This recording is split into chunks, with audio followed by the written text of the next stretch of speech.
Juízes capítulo 6.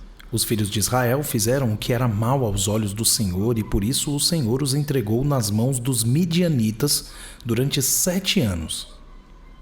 Os midianitas prevaleceram contra Israel, e por causa dos midianitas, os filhos de Israel fizeram para si as covas que estão nos montes, as cavernas e as fortificações.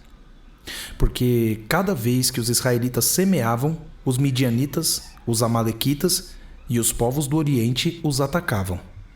Acampavam em Israel, destruindo os produtos da terra até a vizinhança de Gaza, e não deixavam em Israel sustento algum, nem ovelhas, nem bois, nem jumentos. Pois vinham com o seu gado e as suas tendas como uma nuvem de gafanhotos.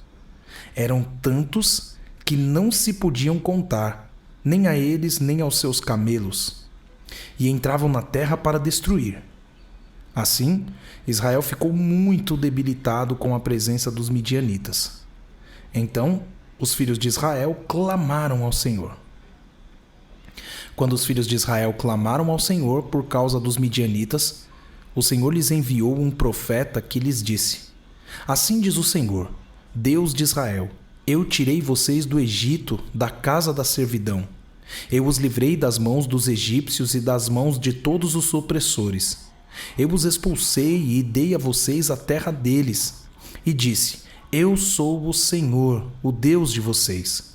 Não adorem os deuses dos amorreus, em cuja terra vocês estão morando. Mas vocês não deram ouvidos à minha voz.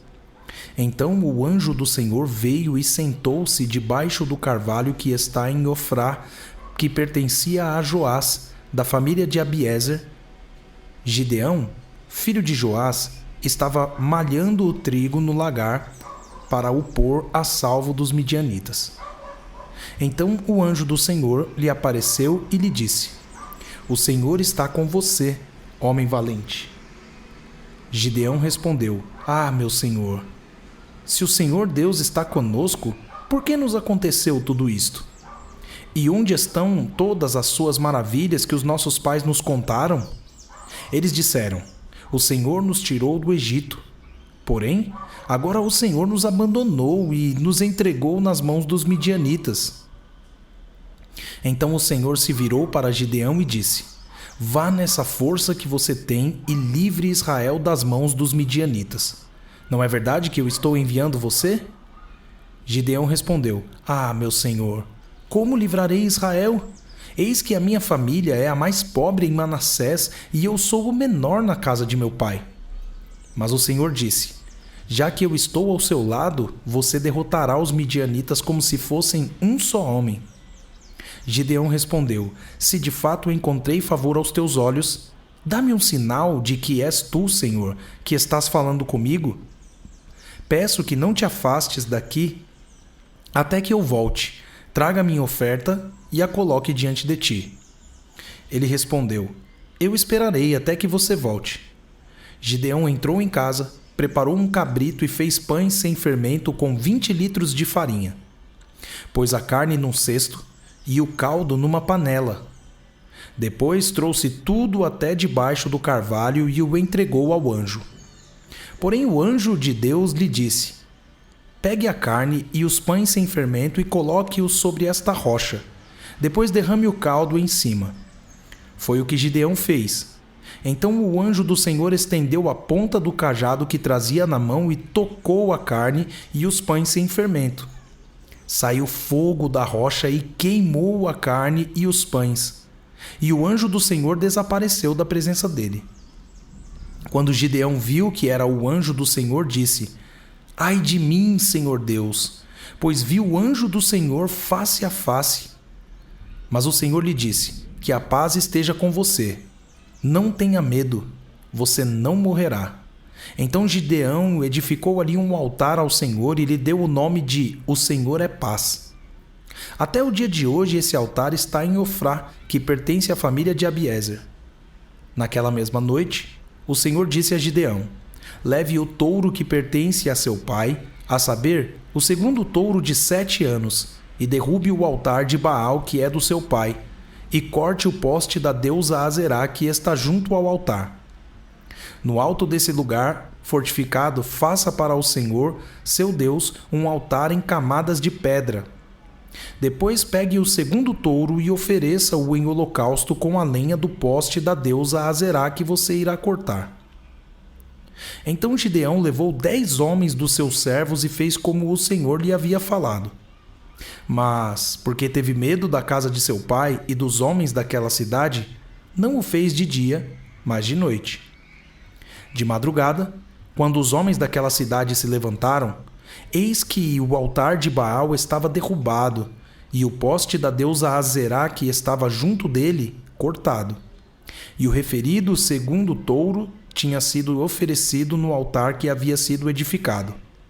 E diziam uns aos outros: quem fez isto? E perguntando e inquirindo disseram: quem fez isso foi Gideão, o filho de Joás. Então os homens daquela cidade disseram a Joás: traga o seu filho para fora, para que seja morto, pois derrubou o altar de Baal e cortou o poste da deusa Azerá que estava junto dele. Porém Joás disse a todos os que se puseram contra ele: vocês querem defender a causa de Baal? Vocês querem livrá-lo? Quem defender a causa dele será morto ainda esta manhã.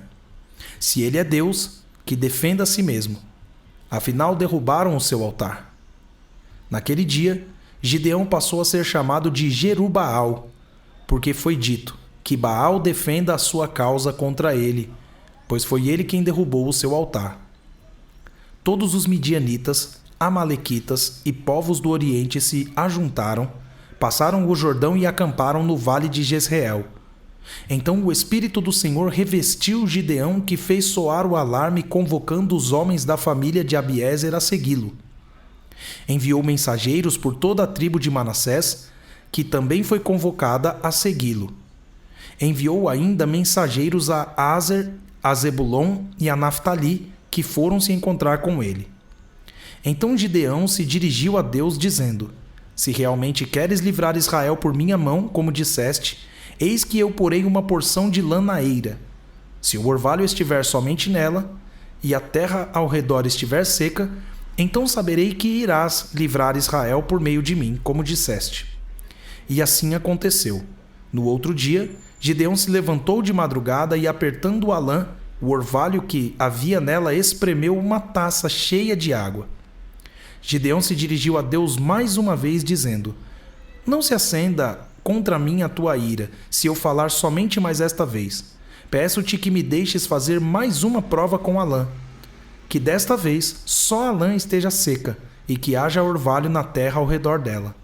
E Deus assim o fez naquela noite, pois só a lã estava seca, e sobre a terra ao redor dela havia orvalho.